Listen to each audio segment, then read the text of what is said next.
Hi, it's Michelle with Craft with MV. Thanks for joining me today.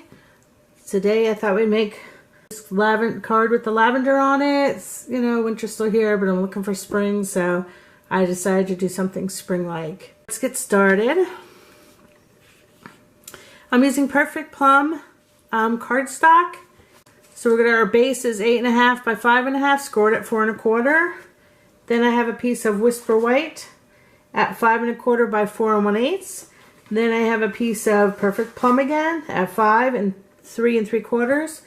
And then I have a piece of watercolor paper at 2.5 by 4 3/4. I also am using, let me give you the sets. I'm going to be using the Petal Pair, the embossing folder, this one. I'm using the sentiment from the Petal Palette. These two items are both in our Occasions 2008 Occasions catalog. And I am using the Lots of Lavender, which is a Sal-A-Bration item, which is available till September 31st. Every time you order $50 worth of merchandise, you can choose a free Sal-A-Bration item. This is one of those items. And I'll be using Memento Ink and Fresh Fig ink. I'm using alcohol inkers I had. We have blendable inkers now, which you can also use, and I'll explain those when I start coloring. This is a retired ribbon, but I'm using ribbon, and that's it. We'll start with our embossing. So we're going to be embossing the 5 by 3 3/4 piece of paper. And here's the embossing folder. And as you can see, I have the embossing up. That's how I want it. So I want to make sure I place it in the correct way, which is with the lettering on top. So I'm just going to place this in there the way I want it. I kind of want to get, there we go. I'm going to run this through the Big Shot now. To run this through the Big Shot, you are going to set it on tab 1. Tab 1, I don't know if you can see that, but tab 1. And then you're going to put down a clear plate, your embossing folder, and a clear plate. And that's your sandwich. So I'm going to run it through right now. When you emboss it, this is how it comes out. Just so you guys know, I ended up re-embossing because the side I embossed was this, because I want the leaves to go up, was the side that I'm going to put the watercolor paper on. So I ended up embossing the other side. So the whole thing's embossed right now. But you don't need to do necessarily this side because we'll be covering it. So that's off to the side. We're done with that. Let's continue on.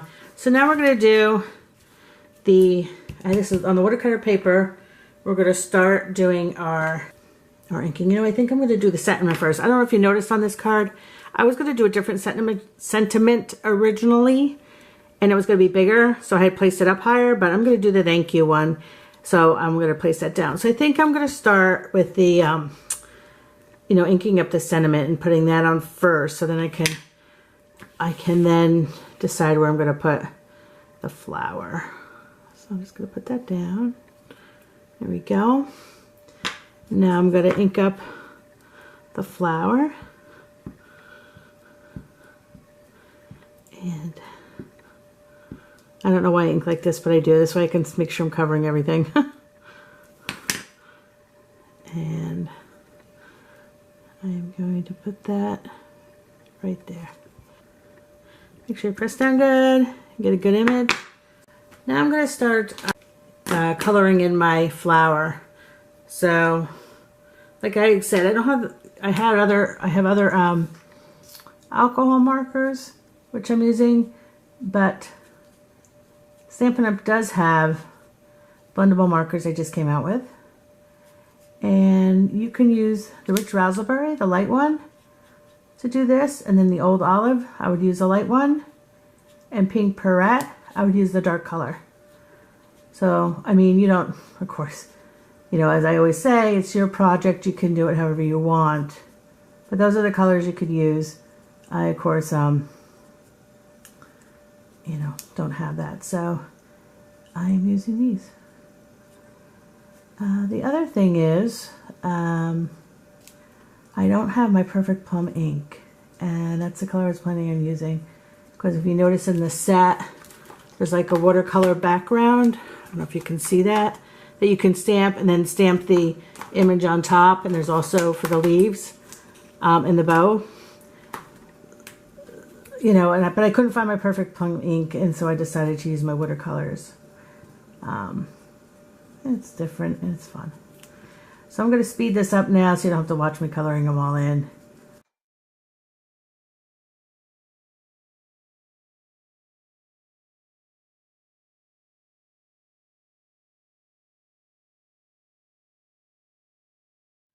Okay, that's it with the purple color. Now I'm going to do the leaves in like a green color, which is very similar to that olive. That's why I suggested that.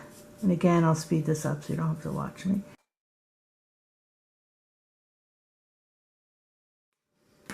Now the last color I'm using is a light pink. That's why I suggested the pink Pirouette. I don't know how light the pink Pirouette is, but I decided that, you know, I think you should use a darker one just for different colors. And you can use a different color altogether. Again, this is your card. You can make it your own. So now I couldn't find my perfect Plum ink, so I'm using the Fresh Fig ink for the edging. I don't know what I do with my perfect Plum. I wish I had a craft room, but unfortunately I don't. So I kind of have stuff in different places, and obviously I misplaced some things. Oops, sorry. I'm just edging this. Just, you know, I think people that have watched my videos know that I don't like plain edges. So we're pretty much done. That's it for the card part. What we're going to do is, so let me put this off to the side. Let me put this off to the side. We're going to attach, I'm just using the Tombow glue to attach the card base. I'm going to put this on here and center it best you can, and push it down once you have it centered. Now this I'm going to pop up, but I'm going to put this on. So I'm going to put glue on this. And the reason I'm using Tombow glue is, for one thing, you can always move it around a little bit.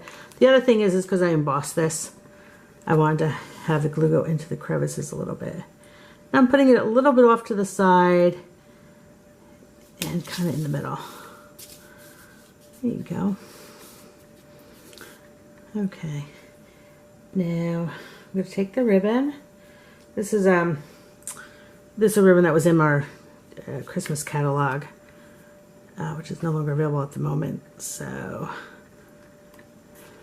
sorry I used it, but that's what it looked nice with it.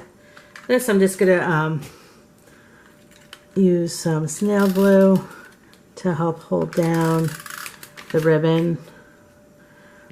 I might cut a piece off, but so I just want to make sure I get it. I'm putting it like on the edge of the white. There we go. There you go. I think I will cut a piece off quick. Oops, I can cut a little more. Okay. So that's how that looks. You can move it over a little bit if you want, but I just like to have that laying there. I think that looks nice. Now I'm going to use dimensionals. So I'm just going to put some dimensionals on here to pop up the card.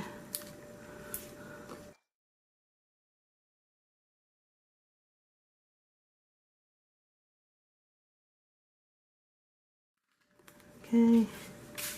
And I'm just going to center this onto my paper. There you go.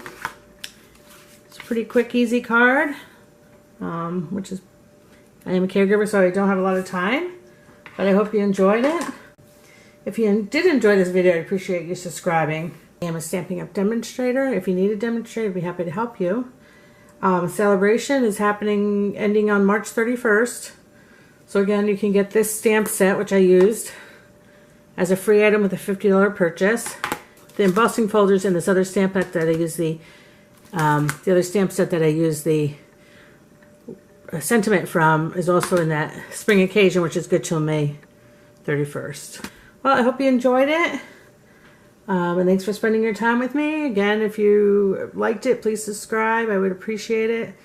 Again, I am a Stampin' Up demonstrator. If you need a demonstrator, I'd be happy to help you. I do have full instructions on my blog if you're interested. And below I've listed all the items used so that you can purchase them along with my website information and my blog information. Have a great day and God bless.